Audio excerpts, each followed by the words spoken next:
Hello everyone. आज मैं आपको बताऊंगा कि जो नया सिलेबस आ रखा है, सीबीएसई ने जो पब्लिश कर रखा है नया सिलेबस क्लास 10 के लिए मैथमेटिक्स के लिए, जो कोड है 041, जो इस साल 2020-21 के लिए होने वाला है, उसके बारे में आपको यहाँ पर मैं बताऊंगा, सो दैट आप प्रिपेयर कर सकोगे अपने एग्जाम्स के लिए। कौन कौन से सिलेबस, कौन कौन से क्वेश्चंस को आपको एलिमिनेट करना है, कौन कौन से क्वेश्चंस आपको करना है, यहाँ पर मैं पूरा डिटेल्स आपको दूंगा। वीडियो को पूरा देखिएगा, तभी आपको पता लगेगा कौन कौन से क्वेश्चंस को करने हैं और कौन कौन से क्वेश्चंस को आप एलिमिनेट कर सकते हो। और यहाँ पर मैं जितने भी आपको सिलेबस या क्वेश्चंस के बारे में बताऊंगा, ये एनसीईआरटी को रेफरेंस मान के कर रहा हूँ। तो आपके पास एक एनसीईआरटी का जो टेक्स्ट बुक है, उसके एक्सरसाइज के बारे में बता रहा हूँ। आप ना फिर गलतफहमी लेके किसी और टेक्स्ट बुक पे जाके चेक मत कर लेना। आपको एनसीईआरटी को फॉलो करना है उसके हिसाब से, और एनसीईआरटी क्लास 10 में फॉलो करना अच्छा रहता है क्योंकि क्वेश्चन डायरेक्टली वहीं से आता है। सो हम चेक करते हैं, है ना। सो एक एक क्वेश्चन करते हैं। जो सबसे पहले जो चैप्टर नंबर 1 है हमारा, उसका बात करें हम, तो चैप्टर नंबर 1 है हमारा real numbers. So real numbers में आपको क्या करना है कि वहाँ पर एक्सरसाइज 1.1 जो है वो पूरा एलिमिनेट हो चुका है। मतलब आपको कुछ नहीं करना है एक्सरसाइज 1.1 में से, आपको कुछ नहीं करना है। आप एक्सरसाइज 1.2 में आपको कौन कौन से क्वेश्चंस करने, 1.2 में सारे क्वेश्चंस आपको करने, all questions you have to do it. Clear. So यहाँ पर कोई भी क्वेश्चन स्किप मत करना। लेकिन मैं आपको एक ट्रिक बताता हूँ, इसमें क्वेश्चंस में ज़्यादा कुछ है नहीं। आपको यहाँ पर एचसीएफ निकालने के लिए बोला जाएगा और एलसीएम निकालने के लिए बोला जाएगा। और एक बहुत इंपॉर्टेंट फॉर्मूला है, that is HCF into LCM is equal to product of two numbers. Product of two numbers. अब यहाँ पर टू नंबर्स पे ही ये फॉर्मूला एप्लीकेबल है, अदरवाइज एप्लीकेबल नहीं होगा। किसी और नंबर, अगर 3 नंबर दे दिया या 4 नंबर दे दिया, फिर ये जो फॉर्मूला है ये एप्लीकेबल नहीं होगा। ये एप्लीकेबल तभी होगा अगर आपके पास 2 नंबर है। और ये ऑब्जेक्टिव क्वेश्चन जो हमारे 1 मार्क्स क्वेश्चन होते हैं, उसके लिए भी बहुत इंपॉर्टेंट प्ले करता है, क्योंकि हमारे पास अभी सिलेबस में 25% जो क्वेश्चन होते हैं वो 1 मार्क्स क्वेश्चन होते हैं, आपको पता है ना। सो 1.2 में आप सारे क्वेश्चंस करके जाना, कोई भी क्वेश्चन स्किप मत करना है। यहाँ पर आप आते हैं एक्सरसाइज 1.3 में। एक्सरसाइज 1.3 में इरेशनल नंबर हमको प्रूफ करना होता है, और ये हर बार यहाँ से 3 मार्क्स या 4 मार्क्स के लिए क्वेश्चंस हमेशा आता है 1.3 से, और ये सिलेबस के अंदर है इस बार भी। सो आपको यहाँ के सारे क्वेश्चंस करने हैं, all questions you have to do it. अब ऑल क्वेश्चंस क्या होता है कि एनसीईआरटी में जितने भी क्वेश्चंस है, यहाँ पर √5 है, 3 + 2 √5, ये 1/√2, 7 √5, 6 + √2, इसको इरेशनल प्रूफ करना है। लेकिन आप √3 को भी इरेशनल प्रूफ प्रैक्टिस कर लेना, √2 का भी कर लेना, और √7, √11 का भी कर लेना। वैसे √7 तक ही मैक्सिमम आ रखा है एग्जाम में, लेकिन कितने भी प्राइम नंबर्स हो, स्क्वायर रूट के अंदर हो, तो उसको हम क्या बोलते हैं, इरेशनल नंबर। तो वो प्रूफ करने के लिए आपको पूछा जा सकता है। सो एक्सरसाइज 1.3 को आप स्किप मत कीजिएगा। अब आते हैं एक्सरसाइज 1.4 में। 1.4 में आपको यहाँ पर बोला जाता है कि टर्मिनेटिंग और नॉन टर्मिनेटिंग डेसिमल्स को आपको पता करना होता है, जहाँ पर हम बेसिकली फॉर्मूला में हम डिपेंड करते हैं 2m इंटू 5n। मतलब अगर डिनोमिनेटर में बस 2 या बस 5 या दोनों का कॉम्बिनेशन 2 और 5 ही हो, तो हम उसको बोलते हैं टर्मिनेटिंग नंबर्स। लेकिन अगर इसके अलावा कोई भी नंबर आ गया डिनोमिनेटर में, आफ्टर सिंप्लीफिकेशन मतलब रिड्यूस करके, किसी फ्रैक्शन को रिड्यूस कर चुके हैं हम लोग, उसके बाद भी डिनोमिनेटर में 2 या 5 के अलावा आपको कोई और नंबर दिखाई दे रहा है, ठीक है, 2 बस हो तो ठीक है, सिर्फ 5 हो तब भी ठीक है, अगर 2 और 5 दोनों है तब भी ठीक है। लेकिन इसके अलावा बेस में अगर इनके अलावा कोई और नंबर दिख गया, मतलब वो सारा नंबर को क्या बना देता है, नॉन टर्मिनेटिंग बना देता है। उसी के बारे में हमें यहाँ पर क्वेश्चन पूछा जाएगा, और सारे क्वेश्चन आपको यहाँ का करना है क्योंकि एग्जाम में पूछा जा सकता है। अगर हम चैप्टर 2 के बारे में बात करें, चैप्टर नंबर 2 क्या है हमारा, इसमें पॉलिनोमियल्स। इसका अगर बात करें हम पॉलिनोमियल्स का, सो इसमें हमारे पास 3 एक्सेस आपको मिलेंगे बुक में, और उसके बाद और एक एक्सरसाइज आपको मिलेगा जो ऑप्शनल लिखा होगा उसमें। सो हम पहले बात करते हैं एक्सरसाइज 2.1 में। यहाँ पर आपको ग्राफ्स दिए हुए होंगे, इस ग्राफ्स के नंबर ऑफ जीरोस पता करना है जो ग्राफिकली तो एग्जाम में आने के चांस बनते हैं। एक ग्राफ दे दिया क्वेश्चन में और वहाँ पूछा गया नंबर ऑफ जीरोस कितने हैं, तो हम इसको निकाल सकते हैं 1 मार्क्स क्वेश्चन के लिए, और ये सिलेबस में है तो आपको करना है। एक्सरसाइज 2.2 में आपको क्या करना है, यहाँ पर आपको जीरोस निकालने हैं, जीरोस निकालने हैं और जीरोस को हमें उसके जो आपके जो पॉलिनोमियल्स है उसके कोएफिशिएंट के साथ एक रिलेशन है, सम ऑफ जीरोस है ना, सम ऑफ जीरोस एक कंसेप्ट है आपके पास, और प्रोडक्ट ऑफ जीरोस। सो ये जो दोनों कंसेप्ट है इसको यूज़ करना है आपको और वेरीफाई करना है कि आपका जो पॉलिनोमियल में x या कोई भी वेरिएबल उनके कोएफिशिएंट है उसको जीरो के साथ रिलेशन जो है वो ठीक है कि नहीं, वेरीफाई करना है। सो एक्सरसाइज 2.2 के सारे क्वेश्चंस आपको करने हैं, लेकिन एक्सरसाइज 2.3 जो इस बार सिलेबस से हट चुका है, that is division of a polynomial, वो वैसे बहुत काम की चीज़ है, आप क्लास 9 में कर चुके हो, उसको आप रिवीजन के तौर पे आप कर सकते हो, क्योंकि आपके जब भी पॉलिनोमियल डिवीजन होंगे हायर स्टडीज़ में तब काम आएंगे, तो उसको ऐसे नॉलेज पॉइंट ऑफ व्यू आप सीख के रखिएगा, लेकिन एग्ज़ाम में नहीं आएगा इस साल। सो अगर एक्सरसाइज 2.3 नहीं है तो जो आपके जो नेक्स्ट एक्सरसाइज जो ऑप्शनल एक्सरसाइज है, ऑप्शनल का मतलब ही होता है कि एग्जाम पॉइंट ऑफ व्यू नहीं, लेकिन कभी कभी एनसीईआरटी ने सीबीएसई उसको एग्जाम में दे रखा है, तो क्वेश्चन जो है था यहीं से बिलोंग करते हैं। सो उस टाइप के क्वेश्चन को भी आप स्किप कर सकते हो, क्योंकि ज़्यादातर क्वेश्चन आपके ऑप्शनल क्वेश्चन में 2.3 के कंसेप्ट से ही लिया गया है। सो आप ऑप्शनल को भी स्किप कर सकते हो इस साल के लिए।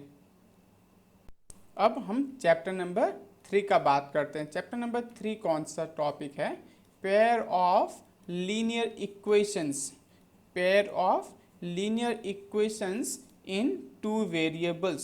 सो ये टॉपिक ना आप कभी भी मैथ्स करोगे इन हायर स्टडीज़, आप कभी भी जॉब्स के लिए भी आप कुछ एप्टीट्यूड रीजनिंग पढ़ोगे, उसके लिए ये टॉपिक बहुत इंपॉर्टेंट है, क्योंकि यहाँ पर सॉल्यूशंस निकालना सिखाया जाता है।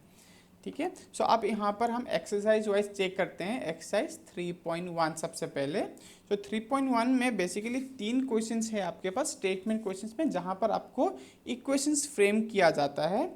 सो वैसे आप प्रैक्टिस के लिए सही है, लेकिन एग्जाम में ज़्यादातर क्वेश्चंस आते नहीं हैं। ठीक है, तो आप लेकिन चेक कर सकते हो, तो इसको स्किप मत करना, सारे क्वेश्चन सिलेबस में हैं। ठीक है, और आप अब एक्सरसाइज 3.2 का बात करें। 3.2 में आपको यहाँ पर कुछ कैरेक्टरिस्टिक्स जो हमारे जो इक्वेशंस हैं, 2 इक्वेशंस होंगे, 2 इक्वेशंस 2 लाइन को सिंबलाइज करेंगे, क्योंकि क्वेश्चन का चैप्टर का नाम ही यहाँ पर पेयर ऑफ है ना, तो 2 लाइन के इक्वेशंस दिए जाएंगे आपको। सो इस 2 लाइन के कैरेक्टरिस्टिक्स की यहाँ पर जो एक्सरसाइज 3.2 में है, हमारे पास जो लाइन होते हैं, या लाइन इंटरसेक्टिंग लाइन हो सकते हैं, पैरेलल लाइन हो सकते हैं, या कोइंसिडेंट लाइन, मतलब उसी लाइन के ऊपर और एक लाइन है। तो मतलब आपका यहाँ पर 3 टाइप के लाइन के बारे में डिस्कस किया गया है। सो उस तीनों लाइन के कैरेक्टरिस्टिक्स को पता करना है यहाँ पर। सो यहाँ पर कुछ फॉर्मूलेस है, कुछ टेबल्स है, आपको यहाँ पर कोई भी क्वेश्चन स्किप नहीं करना है, सारे क्वेश्चन सिलेबस से बिलोंग करते हैं, तो आपको कोई भी क्वेश्चन यहाँ के स्किप नहीं करने हैं। ठीक है, सो अब आते हैं एक्सरसाइज 3.3 में। आप एक्सरसाइज 3.3 में जब आओगे तो 3.3 में आपको यहाँ पर सिखाया जाएगा सब्स्टिट्यूशन मेथड। सो जो सॉल्यूशन के बाद मैं कर रहा था स्टार्टिंग में, यहाँ सब्स्टिट्यूशन मेथड सबसे पहला मेथड है जो सिलेबस में है। ठीक है, इस साल भी सिलेबस में है, दैट मीन्स एक्सरसाइज 3.3 के सारे क्वेश्चंस आपको करने हैं, ये मेथड से आपको सिखाया जाएगा क्लास में। सो जो यहाँ पर उसके बाद आपको कुछ स्टेटमेंट क्वेश्चंस मिलेंगे, उस स्टेटमेंट क्वेश्चंस को जरूर करना, क्योंकि स्टेटमेंट क्वेश्चंस एग्जाम में आने के लिए सबसे ज़्यादा चांस रहते हैं। और ऐसे भी मैं आपको बताऊंगा आगे, चैप्टर नंबर 4 में कुछ स्टेटमेंट क्वेश्चंस होते थे, उसको इस साल स्किप किया गया है, तो स्टेटमेंट क्वेश्चंस अब ज़्यादा बचे नहीं है सिलेबस में। सो चैप्टर नंबर 3 के जितने भी स्टेटमेंट क्वेश्चंस है, सारे स्टेटमेंट क्वेश्चंस को आप कर लीजिएगा, क्योंकि आपको बेनिफिट होने वाला और यहाँ से क्वेश्चंस आते हैं। और मैंने आपको पहले भी बता रखा है कि एनसीईआरटी से हुबहू क्वेश्चंस को उठाया जाता है आपके एग्जाम्स में। तो आपको ऐसा लगेगा कि आपने घर में जो प्रैक्टिस करके आए हो उसी क्वेश्चंस को आप फिर से लिख रहे हो जब आप एग्जाम में बैठोगे। तो एनसीईआरटी को एकदम स्किप मत कीजिएगा। एक्सरसाइज 3.3 के सारे क्वेश्चंस या आगे भी जितने भी आपको स्टेटमेंट क्वेश्चंस मिलेंगे इस चैप्टर पर्टिकुलर में। अब एक्सरसाइज 3.4 के बात करते हैं हम। एक्सरसाइज 3.4 में क्या है, एलिमिनेशन मेथड सिखाया जाएगा आपको। ये बहुत इंटरेस्टिंग मेथड है, आपको करना ज़रूर है, क्योंकि ये मेथड अगर आपने सीख लिया तो फ्यूचर स्टडीज़ मैथमेटिक्स में या कभी भी आप साइंस में भी बहुत बार यूज़ होता है, फिजिक्स में ज़्यादातर हम मैथ्स को यूज़ करते हैं, तो वहाँ पर आपको काम आएगा। क्योंकि बहुत लोगों ने सोचा होगा कि हम साइंस लेंगे और मैथ्स को हम ऑप्ट नहीं करेंगे। थोड़ा बहुत मैं पर्सनल वी में बोलूँगा कि साइंस विदाउट मैथ्स नहीं होता है, लेकिन फिर भी अगर आप कोई जाता है तो उसको हम नहीं रोक सकते हैं। तो उस केस में आप क्या कर सकते हो कि जब आप इस मेथड को, एलिमिनेशन मेथड को सीख जाते हो तो वहाँ पर आपको काम बहुत हेल्प करता है ये। और एक्सरसाइज 3.5 ऐसे आप चेक करोगे, एक्सरसाइज 3.5 जो है वो आपका क्रॉस मल्टीप्लिकेशन मेथड है जो सिलेबस से हट चुका है। अब यहाँ पर सिलेबस से हट चुका है तो क्या 3.5 ना करें, लेकिन मैंने यहाँ पर 3.4 में टिक नहीं किया है। 3.4 सारे क्वेश्चंस करने हैं आपको, याद रखना। 3.5 के भी आपको सारे क्वेश्चंस करने हैं, लेकिन क्रॉस मल्टीप्लिकेशन मेथड को यूज़ नहीं करने, क्योंकि आपको क्वेश्चंस तो कुछ सॉल्व करने ही है। 3.5 में भी आपके जो क्वेश्चंस है वो सिमिलर टू 3.3 या 3.4 जैसे ही क्वेश्चंस हैं, बस मेथड चेंज है और मेथड को हम अप्लाई नहीं करेंगे। तो क्रॉस मल्टीप्लिकेशन मेथड इतने यूज भी होता नहीं है, तो आप उसको स्किप कर सकते हो। तो जो भी 3.5 में जो क्वेश्चंस है उसको आप सब्स्टिट्यूशन मेथड या एलिमिनेशन मेथड से सॉल्व कर सकते हो। और स्टेटमेंट क्वेश्चन जो 3.5 में उसको स्किप मत कीजिएगा, क्योंकि कभी भी स्टेटमेंट क्वेश्चन में बताया नहीं जाता कि कौन सा मेथड से आपको क्वेश्चन को करना है। ठीक है, तो अब आते हैं एक्सरसाइज 3.6 में। ठीक है, एक्सरसाइज 3.6 इसमें क्या है, यहाँ पर कुछ क्वेश्चंस आपको मिलेंगे जहाँ पर आपको थोड़े कॉम्प्लिकेटेड लगेंगे इक्वेशन, जहाँ पर फ्रैक्शन में आपको वेरिएबल दिखाई देंगे। और ये सिलेबस में है, इस साल रिड्यूस करने वाले सिलेबस में है। तो इसको आपको सारे क्वेश्चंस को बनाना है। मतलब आप देखोगे तो यहाँ पर एक जो मेथड था क्रॉस मल्टीप्लिकेशन मेथड, इसको बस स्किप करना था, लेकिन बाकी जितने भी क्वेश्चंस है अगर हम पूरे टोटल हम बुक में बोलेंगे तो सारे क्वेश्चंस को करने थे, क्योंकि 3.5 के जो क्वेश्चंस है उसको तो बनाना ही है। बस हम क्रॉस मल्टीप्लिकेशन मेथड को हम अप्लाई नहीं करेंगे, लेकिन बाकी जो दो मेथड है सब्स्टिट्यूशन मेथड या एलिमिनेशन मेथड उसको तो हम यूज़ कर ही सकते हैं। तो आप इसके सारे क्वेश्चंस बना लेना। अब बात करते हैं चैप्टर नंबर 4। ठीक है, उसका जो नाम है वो है क्वाड्रेटिक इक्वेशन। तो इसमें आपके जितने भी क्वेश्चंस है उसको यहाँ पर कुछ क्वेश्चंस को स्किप किया गया है, कुछ क्वेश्चंस को आपको यहाँ पर स्किप किया गया है, लेकिन स्टेटमेंट क्वेश्चन जितने भी है उस सारे को हटा दिया गया है।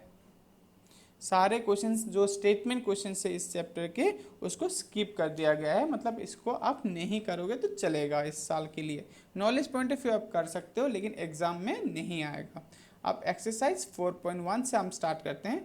4.1 में यहाँ पर क्या कहा है, आपको क्वाड्रेटिक इक्वेशन है या नहीं है उसको चेक करने के लिए यहाँ पर पूछा गया है। और ये सिलेबस में सारे क्वेश्चंस जो है वो आपको करने हैं, क्योंकि एग्जाम में आने वाले हैं सारे क्वेश्चन। मतलब आने वाले मीन्स सिलेबस के अंतर आता है। आप क्वेश्चंस यहाँ पर दिया जाता है कि नहीं दिया जाता उसको हम गारंटी नहीं दे सकते, क्योंकि यहाँ से क्वेश्चन ज़्यादातर आते ही नहीं है, और कभी कभी आ जाता है, रेयरली चांस है, तो करके जाना। ठीक है, एक्सरसाइज 4.2 में आप देखोगे तो यहाँ पर फैक्टराइजेशन मेथड और मिडिल टर्म फैक्टराइजेशन से आप जो यहाँ पर रूट्स निकालने होते हैं, और सारे क्वेश्चंस आपके यहाँ पर जो भी इक्वेशंस दे रखे हैं सारे क्वेश्चंस को करने हैं। इक्वेशंस वाले क्वेश्चन मतलब क्वेश्चन नंबर 1 में first part, second part, third part और जाके 5th पार्ट तक जो क्वेश्चन है उसको करने हैं। उसके बाद क्वेश्चन नंबर 2 जो है उसको भी करने हैं आपको, लेकिन क्वेश्चन नंबर 3 के बाद देखोगे 3, 4, 5, 6 वो स्टेटमेंट क्वेश्चंस है। तो इस बार स्टेटमेंट क्वेश्चंस को हटा दिया गया है, तो यहाँ से पूछा जाएगा नहीं। तो मतलब एक्सरसाइज 4.2 में आपको कौन कौन से क्वेश्चंस करने हैं, 4.2 में क्वेश्चन नंबर 1 करना है और क्वेश्चन नंबर 2 करना है, और जो बाकी 3, 4, 5, 6 जो क्वेश्चन है वो स्टेटमेंट क्वेश्चन है, तो इसको आप स्किप कर सकते हो। कौन से एक्सरसाइज में, एक्सरसाइज 4.2 में। अब आते हैं एक्सरसाइज 4.3 में। तो सबसे पहले क्वेश्चन में अब वहाँ पर दे रखा है कॉम्प्लीटिंग द स्क्वायर। 4.3 में पहला क्वेश्चन है कॉम्प्लीटिंग द स्क्वायर। ठीक है, ये मेथड वैसे आपको फ्यूचर में जाके बहुत काम आने वाला हायर स्टडीज़ में, तो आप पढ़ के जाइएगा, लेकिन सिलेबस में नहीं है। ठीक है, सिलेबस के पॉइंट ऑफ व्यू बात करेंगे तो इसको सिलेबस में इंक्लूड नहीं किया गया है इस साल, इसको एलिमिनेट कर दिया गया है। लेकिन आपके जो क्वेश्चन नंबर 1 जो है, आप देखोगे क्वेश्चन नंबर 1 में आपको पूछा गया है फाइंड द रूट्स यूजिंग कौन सा मेथड, कॉम्प्लीटिंग द स्क्वायर, जो सिलेबस में नहीं है। तो आपको लगेगा क्वेश्चन नंबर 1 नहीं करना है, तो आपको क्वेश्चन नंबर 2 में आप देखो धोखा मिलने वाला है। देखिए क्वेश्चन नंबर 2 में जितने भी क्वेश्चन आपको वहाँ पर स्टेटमेंट बताया गया है कि find the roots of a quadratic equation in question number 1, मतलब जो भी क्वेश्चन नंबर 1 में इक्वेशंस दे रखा है उसी का करना है। मतलब question number 2 actually question number 2 के जो क्वेश्चंस आपको करने हैं वो क्वेश्चन नंबर 1 के ही करने हैं। बस ये है कि मेथड आप कॉम्प्लीटिंग द स्क्वायर स्किप कर सकते हो और आपको यहाँ पर क्वाड्रेटिक फार्मूला जो है उसको लेके आप क्वेश्चंस को सॉल्व कर सकते हो। ठीक है, क्वाड्रेटिक फार्मूला जो है वो सिलेबस में है। तो आप देखोगे तो 4.3 में क्वेश्चन तो स्किप नहीं हुआ है, टॉपिक स्किप हुआ है ना अभी तक। उसके बाद आप चेक करोगे क्वेश्चन नंबर 3, उसको भी आपको करना है। मतलब आप क्वेश्चन नंबर 1 करोगे लेकिन ये मेथड को अप्लाई नहीं करोगे। क्वेश्चन नंबर 2 एक्चुअली वही मेथड क्वेश्चन नंबर 1 ही रिलेटेड है। आप क्वेश्चन नंबर 3 में क्योंकि वहाँ पर इक्वेशंस दे रखा है डायरेक्टली, तो आपको उसको स्किप नहीं करना है। उसके बाद आते हैं क्वेश्चन नंबर 4 से। क्वेश्चन नंबर 4 से आपको क्वेश्चंस नहीं करना है इस एक्सरसाइज में, क्योंकि बोला गया है क्वेश्चन नंबर 4 से लेके क्वेश्चन नंबर 11 तक सारे क्वेश्चन स्टेटमेंट क्वेश्चन है, तो आप इसको स्किप कर सकते हो, आपको सिलेबस में नहीं है इस सारे क्वेश्चंस। अब आते हैं एक्सरसाइज 4.4 में। ठीक है, एक्सरसाइज 4.4 में जो क्वेश्चन है वो नेचर ऑफ फ्रूट्स, और इस सिलेबस में है नेचर ऑफ फ्रूट्स करना है, और इजी भी है, और 1 मार्क्स क्वेश्चन के लिए हर बार आता है, तो आप इसको स्किप नहीं करोगे। यहाँ पर आप देखोगे क्वेश्चन नंबर 1 और क्वेश्चन नंबर 2, यही जो क्वेश्चन है आपको करने हैं। क्वेश्चन नंबर 3, 4, 5 स्टेटमेंट क्वेश्चन है, और इस चैप्टर के लिए पर्टिकुलर स्टेटमेंट क्वेश्चंस को स्किप किया गया है, तो आपको स्टेटमेंट क्वेश्चंस चैप्टर नंबर 4 का स्किप करना है, तो आपको बाकी क्वेश्चंस करने नहीं पड़ेंगे। कंटिन्यू करते हैं हम अपने चैप्टर नंबर 5, है ना, जो है अरिथमेटिक प्रोग्रेशन। इसमें अगर हम चेक करें कि कौन कौन से सिलेबस को रिड्यूस किया गया है, तो यहाँ पर ज़्यादा सिलेबस रिड्यूस हो नहीं रखा है। सिलेबस एक्चुअली कंटेंट जो है वो सारा इंक्लूड है। जैसे कि आप बात करोगे 5.1 वो आपको करना पड़ेगा, 5.2 भी आपको करना पड़ेगा, और 5.3 जो है वो सम है। इसमें ये बोल रखा है कि सम में जो एप्लीकेशन क्वेश्चन है, एप्लीकेशन बेस्ड क्वेश्चन जो हम लाइफ में यूज़ करते हैं, कभी कभी किसी सपोज एक बैंकर है जिसने उसका जो सैलरी है वो 100 रुपीज़ था, उसके बाद वो हर महीने इंक्रीमेंट हो रहा है 5 रुपीज़ से। सो कुछ टाइम बाद कुछ ईयर के बाद वो चेंजेस हो जाएंगे, कुछ एक्यूमुलेट हो जाएंगे। वो जो सम है application based terms in terms of n, जो इन टर्म्स ऑफ एन है वो कैंसिल आउट हो रखा है, तो यहाँ पर आपको प्रिडिक्ट करना बहुत ही मुश्किल हो जाएगा। इससे अच्छा आप मान के चलो कि अरिथमेटिक प्रोग्रेशन जैसे चैप्टर नंबर 5 में कुछ चेंजेस हुआ ही नहीं। तो इसलिए मेरा कहना है कि यहाँ पे जितने भी क्वेश्चन है, जितने भी आपके एक्सरसाइज है, सारे क्वेश्चंस को अटेम्प्ट करना चाहिए, और सबको आप मान के चलो कि सारे चीज़ सिलेबस में है, और ये कोई टफ चैप्टर है नहीं, तो आपको कोई ज़्यादा प्रॉब्लम होगा नहीं चैप्टर नंबर 5 में। अब बात करते हैं चैप्टर नंबर 6। चैप्टर नंबर 6 एक one of the toughest chapter है, क्योंकि ट्राइंगल जो होता है ना, कि आपको थ्योरम को जो प्रूफ करना फिर उसको अप्लाई करना एक टफेस्ट जॉब होता है as a student, not as a teacher, as a student एक टफेस्ट जॉब माना जाता है। ठीक है, क्योंकि मैं भी कभी एक बार स्टूडेंट था, तो जब हम पहली बार चीज़ को पढ़ रहे हैं तो विजुलाइज करने में थोड़ा प्रॉब्लम होता है यहाँ पर। तो यहाँ पर आपके जो एक्सरसाइज 6.1 जो है वो तो बेसिक ट्राइंगल है, जो सिमिलरिटी ट्राइंगल्स के बारे में बताया गया है। सेकेंडली 6.2 जो एक्सरसाइज है उसमें कुछ क्वेश्चन जो आपने क्लास 9 में भी किए होंगे, जो आपके एक लाइन पैरेलल है, फिर यहाँ पर आपके जो रेशियोज है A B C D, so A by B is equal to C by D, जो रेशियो वगैरह है उसके बारे में बताया गया है, जो क्लास 9 में भी था तो क्लास 10 में भी है। और 6.3 ये भी आपका रेशियो पे ही है, सिमिलरिटी कंडीशन, जैसे एंगल सिमिलरिटी कंडीशन होता है, और रेशियो, साइड्स के रेशियो जो होते हैं, दो ट्राइंगल सिमिलरिटी कैसे होते हैं उनके बारे में है। तो ये जो 3 टॉपिक्स है ये सिलेबस में इंक्लूड किए गए हैं। और 6.4 जो था ये आपके एरियस, दो सिमिलर ट्राइंगल के जो रेशियो है वो एरियस के टर्म्स में हम निकाल सकते हैं। उसके जो थ्योरम है उसको निकाला गया। अगर थ्योरम को निकाला गया मतलब हम एक्सरसाइज को भी इंक्लूड नहीं करेंगे। विदाउट थ्योरम हम एक्सरसाइज को सॉल्व भी नहीं कर पाएंगे। सिमिलरली 6.5 ये पाइथागोरस थ्योरम को डिनोट करता था 6.5, जो इस बार सिलेबस से हटा गया क्योंकि थ्योरम को हटा दिया गया है। थ्योरम हटने से क्या हो जाता है कि एक्सरसाइज भी हट जाता है, क्योंकि आप थ्योरम ही नहीं पढ़ोगे तो एक्सरसाइज कैसे अप्लाई करोगे, है ना। तो इसलिए इस 6.4 और 6.5 आप नहीं करोगे चलेगा। लेकिन नॉलेज पॉइंट ऑफ व्यू तो आपको सारे सिलेबस करना चाहिए। लेकिन अगर आप एग्जाम पॉइंट ऑफ व्यू बात करें तो 6.4 और 6.5 को आप एलिमिनेट कर सकते हो इस साल के लिए।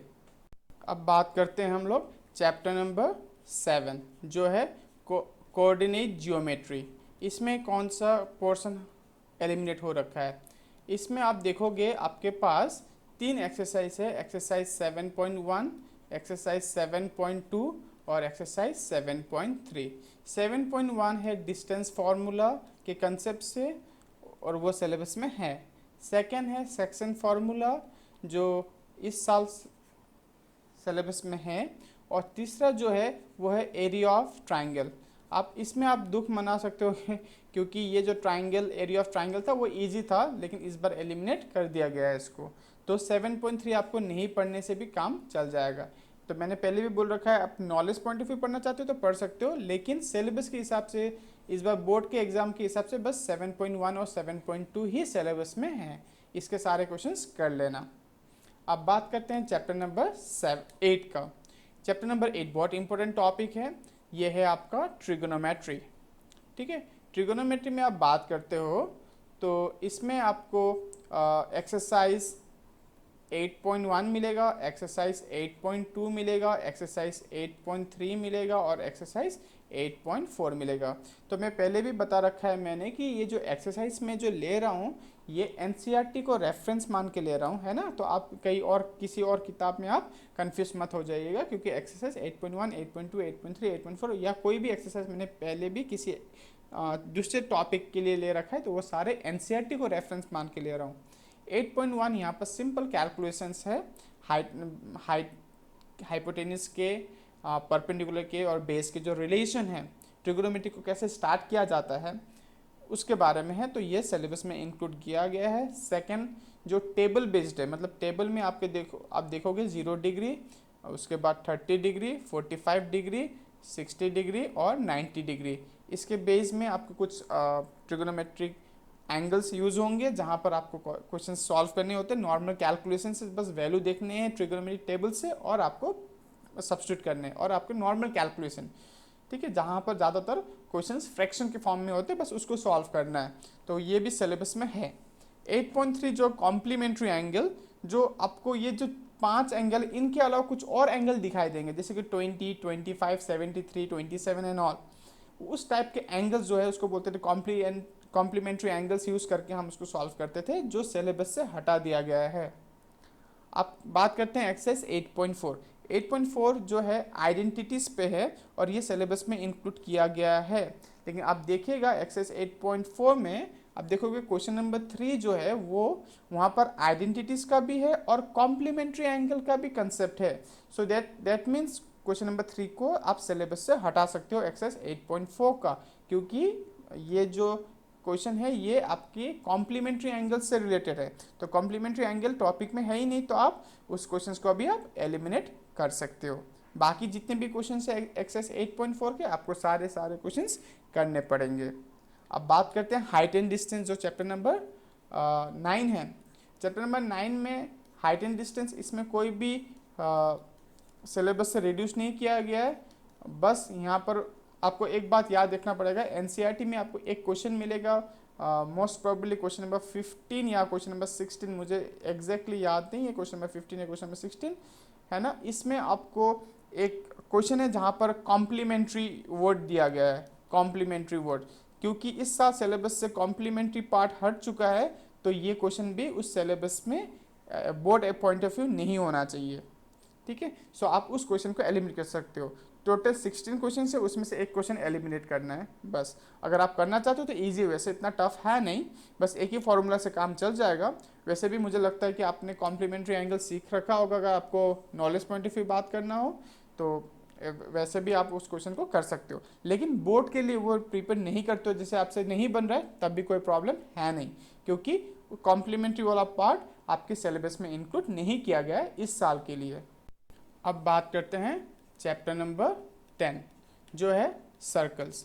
इस चैप्टर से कुछ भी एलिमिनेट नहीं किया गया है, मतलब नो डिलीशन, है ना, नो डिलीशन। इस बार कुछ भी डिलीट नहीं किया गया है, सारे चीज़ सिलेबस में इंक्लूडेड है, ठीक है। आप बात करते हैं चैप्टर नंबर 11 जो है आपके कंस्ट्रक्शन, है ना। ये कंस्ट्रक्शन, इसमें आपको थोड़ा सा राहत है क्योंकि यहाँ पर 3 टाइप के टॉपिक थे। पहला टॉपिक था लाइन सेगमेंट को डिवाइड करना, लाइन सेगमेंट को डिवाइड करना, और ये सिलेबस में इंक्लूडेड है। सेकंड था आपको similarity of triangles, similarity of triangles, तो ये आपके सिलेबस से हटा दिया गया है। तो आप बात कर सकते हो जब कंस्ट्रक्शन की बात आए, एक्सएस 11.1 में ही दोनों टाइप के क्वेश्चंस इंक्लूडेड है। दैट मीन्स 11.1 में जहाँ जहाँ आपको लाइन सेगमेंट मिलेंगे बस उसी क्वेश्चंस को आपको बनाने हैं, बाकी टॉपिक्स जितने भी है line segment similarity of triangles को, इसको आपको एलिमिनेट करना है इस साल। और आई थिंक सो आपके एक ही क्वेश्चन है जो लाइन सेगमेंट से रिलेटेड है, बाकी कोई भी क्वेश्चन लाइन सेगमेंट से रिलेटेड है नहीं। आप एग्जाम्पल चेक कर सकते हो, लेकिन एक्सरसाइज 11.1 में एक ही क्वेश्चन मिलेगा आपको। आप बात करते हो नया जो थर्ड टॉपिक है वो है सर्कल्स, सर्कल्स को कंस्ट्रक्ट करने का, और उसमें जो आपको मिलेंगे वो सारे सिलेबस में इंक्लूडेड है, मतलब सारे क्वेश्चन जो भी है 11.2 में वो सारे क्वेश्चन आपको बनाने पड़ेंगे। बस सिमिलरिटी ऑफ ट्राइंगल्स को स्टक किया गया है क्योंकि वहाँ पर 2 ट्राइंगल, पहले एक ट्राइंगल बनाना पड़ता था, जो भी कंडीशन गिवन होता था वो सारे कंडीशंस क्लास 9 में सीख रखा है आप लोग ने। उसके बाद उस ट्राइंगल का एक सिमिलरिटी ट्राइंगल बनाना, उसी ट्राइंगल को सिमिलर वे में हमें एक बड़ा या छोटा ट्राइंगल बनाना होता था, जो इस बार सिलेबस से हटा दिया गया है। सो इतना टफ था नहीं, लेकिन क्या हो गया कि इस वजह से आपके पास यहाँ पर जितने भी मार्क्स था वो ज़्यादातर सर्कल्स का आने का ज़्यादा चांस रह गया, और आप ज़्यादा क्वेश्चन सर्कल्स के प्रैक्टिस कर सकते हो एग्जाम्स के लिए। नेक्स्ट चैप्टर जो है चैप्टर नंबर 12, ये जो है ये एरियाज रिलेटेड टू सर्कल, ठीक है। तो एरियाज रिलेटेड टू सर्कल में आपको क्या डिलीट किया गया है, इसमें ऐसा कोई पर्टिकुलर टॉपिक नहीं डिलीट किया गया है, बस यहाँ पर बोला गया है कभी भी सर्कल के अंदर अगर 2 रेडियस मिला के उनके एंगल के बीच में 120 डिग्री है तो उस पार्ट को एलिमिनेट किया गया है, इस टाइप के क्वेश्चंस को एलिमिनेट किया गया, बाकी सारे क्वेश्चंस को रखा गया है क्योंकि इस टाइप के ट्राइंगल्स को हमें यहाँ पर ट्राइंगल के प्रॉपर्टी यूज करके करना पड़ता था। सो शायद इस वजह से इस सिलेबस इससे इस टॉपिक को हटा दिया गया है। टॉपिक को मीन्स आपको देखोगे आप एक्सरसाइज 12.1 से लेके आप जितने भी आगे एक्सरसाइजेस है पूरे चैप्टर में आपको लगभग सारे क्वेश्चंस करने पड़ेंगे, बस जहाँ पर 120 डिग्री सेंटर के वहाँ पर आता है एंगल, उस क्वेश्चंस को आप एलिमिनेट कर सकते हो इस साल सेशन के लिए 2020-21 के लिए। और चैप्टर नंबर 13 की बात करें जो है वो भी एरिया रिलेटेड है, लेकिन उसका नाम है सरफेस एरिया एंड वॉल्यूम्स। उसमें 3D फिगर भी आपको मिलेंगे, सरफेस एरिया एंड वॉल्यूम। उसमें आप बहुत लेंदी चैप्टर है, टाइम लगेगा इसको सॉल्व करने में, बस आपके वहाँ पर सारे सिलेबस है, बस एक सब्जेक्ट को छोड़ के, that is frustum of a cone, frustum of a cone, उसको हटा दिया गया है। वो लास्ट एक्सरसाइज है जो इसको एलिमिनेट कर दिया गया है, last exercise of your NCERT, ठीक है, लास्ट एक्सरसाइज ऑफ एनसीईआरटी उसको एलिमिनेट कर दिया गया है। बाकी जितने भी पोर्शन बचे हुए हैं सारे टॉपिक को आपको लेके चलना पड़ेगा। अब इसके बाद हम बात करते हैं चैप्टर नंबर 14। चैप्टर नंबर 14 क्या है, वो है स्टैटिस्टिक्स, ठीक है। इसमें आपको बता दिया गया है कि मीन, मीडियन, मोड तीनों ही निकालने पड़ेंगे, लेकिन जो स्टेप डेविएशन मेथड है, एक मेथड है क्योंकि हम स्टैट्स में मीन निकालने के लिए हमारे पास 3 मेथड होते हैं, उसमें से एक मेथड है स्टेप डेविएशन मेथड, इसको एलिमिनेट कर दिया गया है। बाकी जो 2 मेथड है, जो आपके डायरेक्ट मेथड या शॉर्टकट मेथड ये दोनों सिलेबस में रखा गया है, बस स्टिफ डिवीजन मेथड को हटा दिया गया है। अब बात करते हैं ग्राफ का।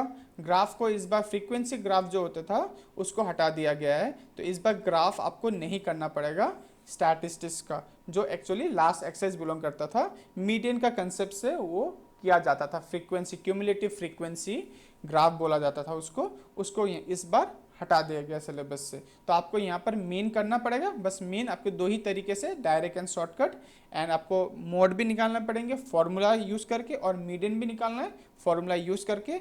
बस आपको जो ग्राफ पोर्शन था उसको इस बार एलिमिनेट कर दिया गया है, जो एक्सरसाइज 14.4 में मिलता होता था उसको इस बार हटा दिया गया सिलेबस से।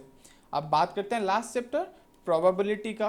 प्रोबेबिलिटी एक्चुअली बहुत इजी चैप्टर है, इसमें कुछ एलिमिनेट नहीं किया है, तो सारा टॉपिक इसमें इंक्लूडेड है।